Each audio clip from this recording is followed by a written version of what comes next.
Hey guys, welcome back to the channel, and all you guys who like the JohnAvanti channel, thank you for being subscribers, channel members, and just watching videos.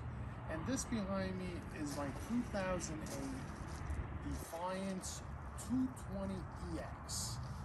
Now this motor has about 260 hours on it, and it's giving me trouble, and one of the reasons why I'm having trouble with it is because, unfortunately, the fuel tank has holes in it, and there's water getting in, there's sand getting in, and it's affecting the fuel system inside the boat. And I have a dilemma. Should I repower this boat with a newer engine? I'm looking at a 2025 Suzuki DF250, which is about 662 pounds versus this engine is about 560 pounds. So it's another 80 pounds on the transom.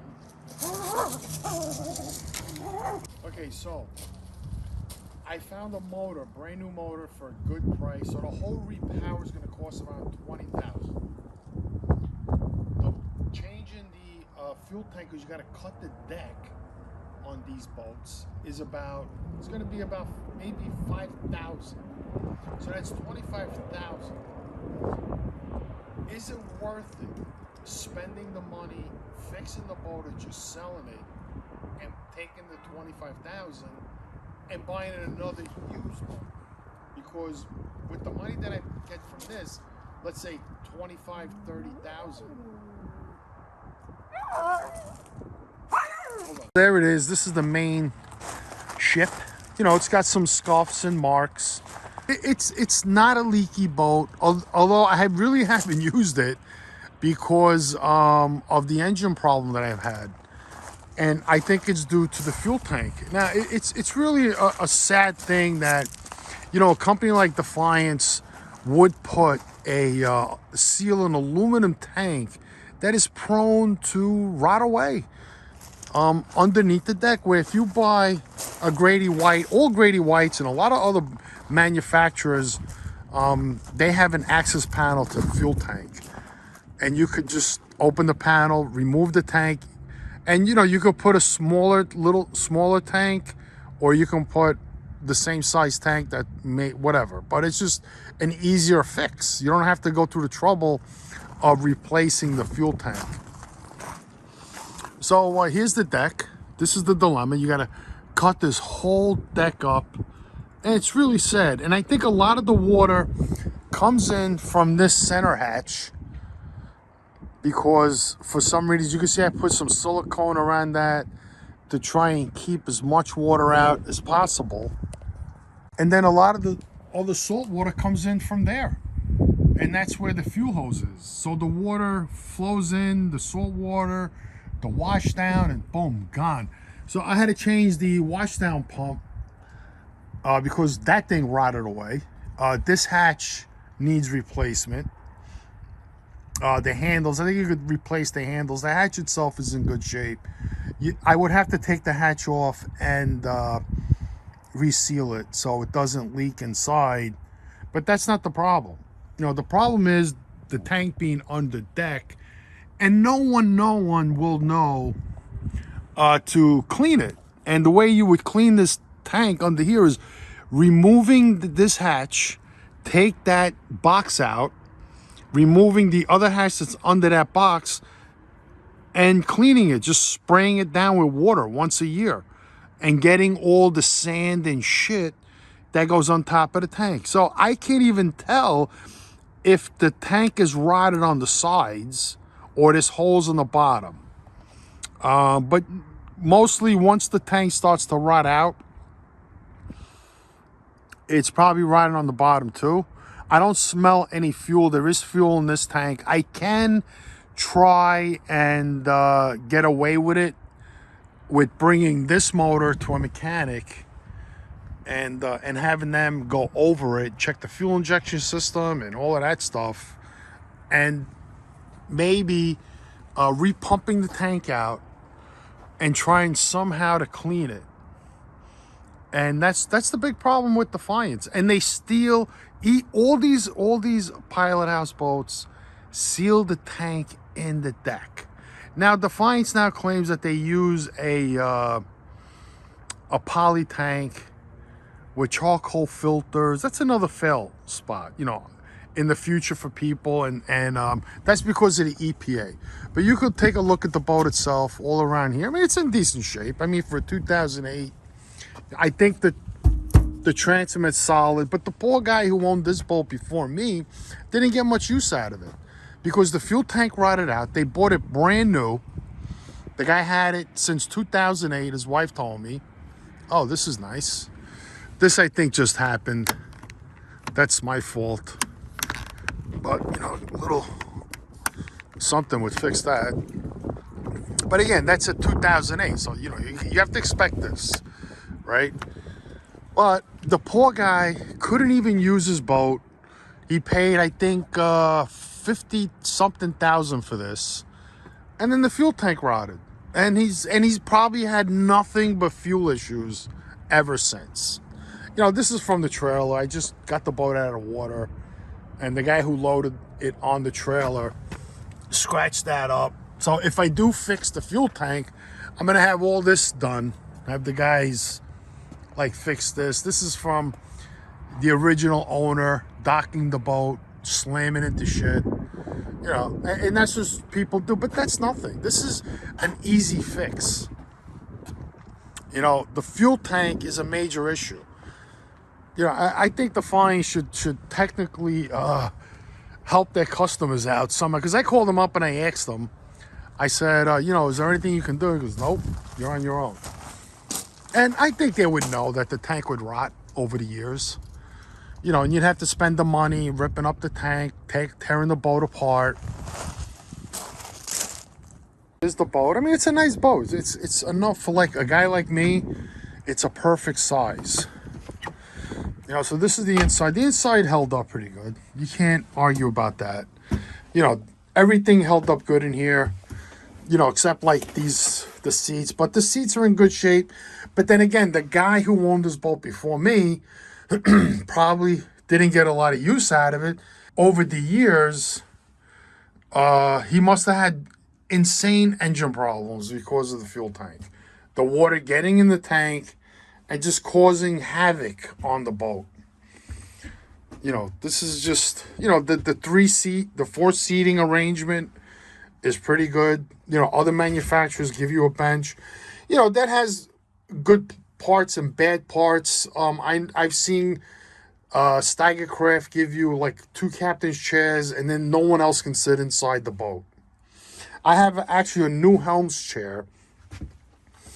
And, you know, this is a 21-foot boat, but it is a pilot house. If you do open the windows, you can get a little spray. It doesn't take much for the spray to come in through these windows.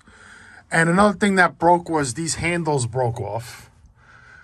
So, I don't know. They're like glued on, which, I don't know. You know, with Steigercraft, you open this window. You don't open this window.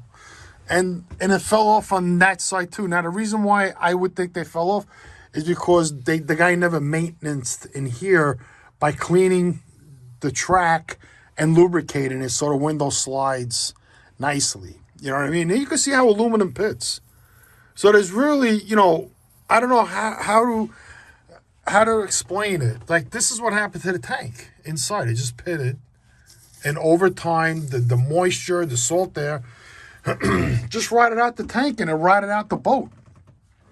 This was another problem here, like this caulking, but that's nothing. The main thing for me is the fuel tank issue. That's the biggest problem for me. My question to everyone is, like, should I repower this boat? Should I keep it or just sell it? I think I can get $30,000 for it the way it is. Somebody might have an engine. Somebody might have the skill to cut the tank up without spending the money. You know, can I take 30 grand and the other money that I was going to spend on a new engine? Now, the new engine is a Suzuki 250. You know, that motor's a beast. Digital shift. I mean, this boat will fly. You know, if I put that motor in his boat, it'll probably do like around 50 on a good day. You know, and it'll have all the power in the world. But I'm not putting that motor on with this bad tank. You know what I mean? Because then, like, I'll be out of, like, if something happens, they'll take the warranty away. And they'll say, well, it's your fault. You know, your tank is no good. There's water in the tank. There's dirt in the tank. And it contaminated the engine, and you're fucked. Because with Suzuki, you get a 7-year warranty. So I'm going to have to show them that I actually put in the new fuel tank, and it's basically a new boat. Once I do that, this is a new boat. Now, these boats, you know, go for about $120,000, $125,000. You could buy them used on the West Coast for around $70,000 used. Like, I've seen rental ones that go for around $70,000. There's and they're out there. I mean, there's guys selling one with a twin 115 for $105,000. So, like, if I would have to put $26,000 into this boat. And now, I still don't have radar. I don't have GPS. So, I don't have GPS because the original owner put in this cheaper Garmin that doesn't have GPS. It's a good fish finder, but it's not GPS. That's why I was going to use this and just use my phone with one of the apps.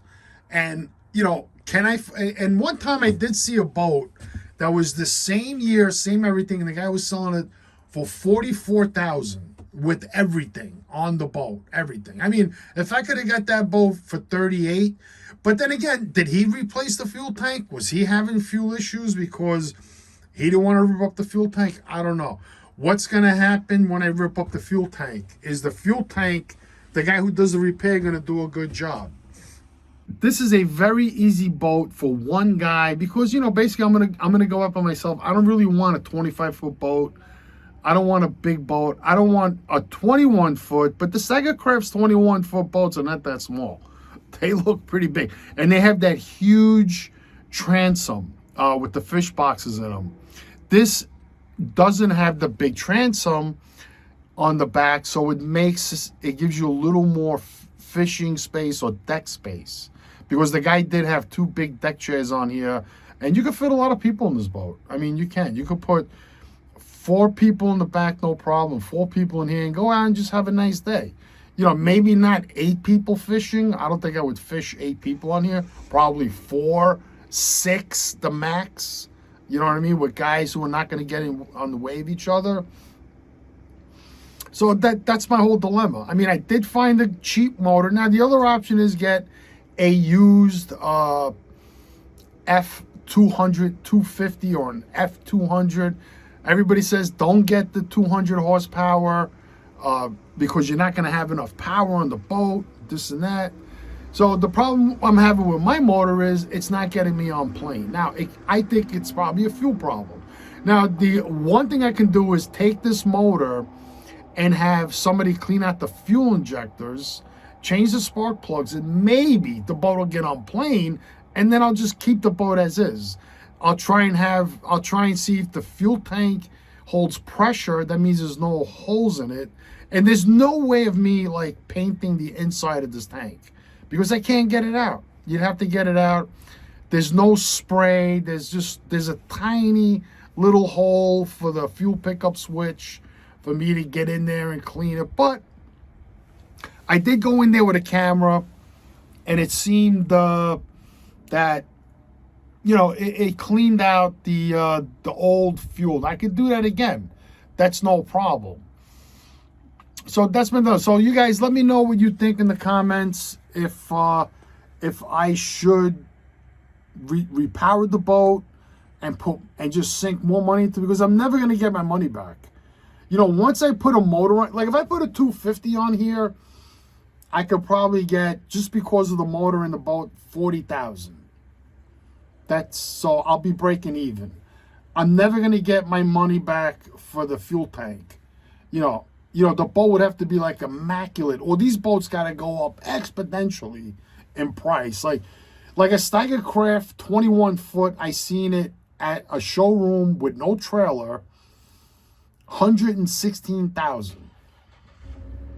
You know what I mean? So I'm always going to be able to get money for this boat if it's got like a brand new Suzuki on it, and then you're selling the warranty because it's going to come with a 7-year warranty.